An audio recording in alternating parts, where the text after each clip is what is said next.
The Grand Wardens Eternal Tome is being reworked in the next update. So let's tell you, firstly, what the change is. Secondly, what strategies will be impacted by this, and thirdly, when we can expect this. Clash of Clans today released an announcement saying, "Hey Chief, we wanted to give you a heads up about upcoming balance changes in the future update regarding an Eternal Tome rework." Now this will apply to all Town Hall levels, so once you unlock the Warden at Town Hall 11 and up over, this change will then take effect because the Grand Wardens Eternal Tome is one of the base equipment that you get as soon as you unlock him. So the first point says total duration has been increased by 0.2 seconds at all levels. So a buff to the ability, but that is because of the big change which is happening. The main change is essentially the final 2 bullet points. Damage immunity effect ends 1 second after exiting the Grand Warden's aura, and damage immunity effect is also given to units who enter Grand Warden's aura after activation. So essentially, the Eternal Tome will now work the same as the Healing Tome, whereby when you press it, it only impacts the troops in the aura. What does this mean for strategy though? Because it will have a big impact, mainly when it comes to battle blimps. A lot of the time in a dragon attack, you will deploy the blimp which is targeted to the town hall at the opposite side of the base, and you press the Warden ability before the blimp exits the aura so that it is inside the Eternal Tome all of the way through to the town hall. Now you will not be able to do that because the blimp will still have immunity for 1 second after exiting the aura, but then it's vulnerable again. There is also times when we send headhunters in just before we press the Warden ability so that they are immune and can beeline across the base to take out enemy heroes. Again, that will not work anymore. Or one of the more common use cases of the Warden ability is in a smash attack once you get to the core of the base, just before everything splits in different directions. That's when we press the Warden ability so that you have the immunity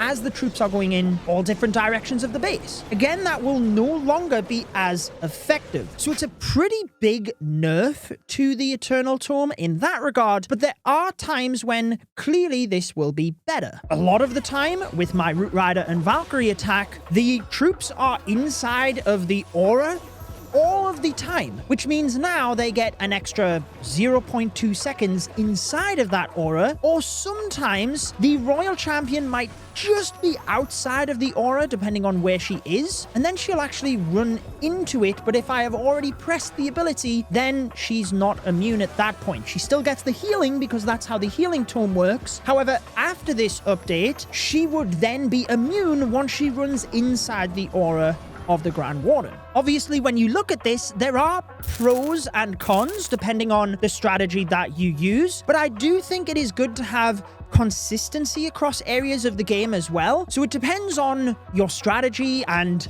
even how you use the Eternal Tome within a set strategy as to whether this is a good or a bad thing for you. And it's not a blanket, it's always good or it's always bad either. Sometimes, as I just explained with the Root Rider and Valkyrie attack, this could be good for then having the Royal Champion run into the aura, but likewise, she might also run out of it. Obviously, when it comes to sending a blimp across the base, this is a clear nerf to that specific strategy. But I do think in some regards it's good to have consistency in areas of the game, so it's a little bit easier to understand. Like, okay, the Eternal Tome and the Healing Tome both work exactly the same. There's not now one mechanic for one and one mechanic for the other. Although that is not necessarily a bad thing either, depending on the variety of equipment that we end up getting. One other big factor when it comes to this rework, which is not mentioned in the announcement, but maybe this is partially why they're doing this, but it's the Lava Loon puppet. I'm not necessarily saying that it's going to overtake any of the other equipment, but previously one of the reasons it was so bad is if you combined it with the Eternal Tome, the Lava Loon would be spawned and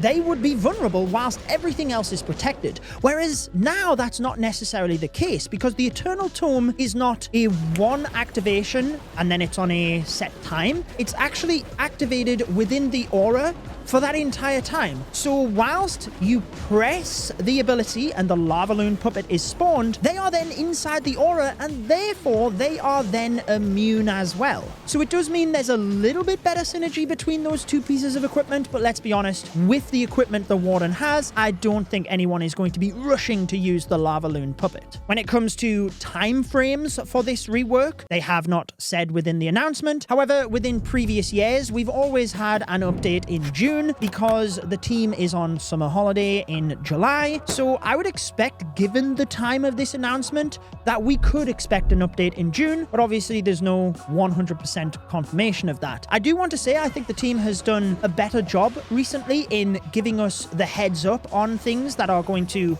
change the game quite drastically. Even though this is just for one piece of equipment, it is completely different to how the Eternal Tome works and how we have used it for years now. So giving us a heads up beforehand is clearly a good thing. So there's not much more to add here. I did just want to inform you of this since it is a pretty big change. You can let me know in the comments how you feel this will impact your strategies. And if you do want to see a recommended video from my channel, I will put one on your screen. Enjoy the rest of your day.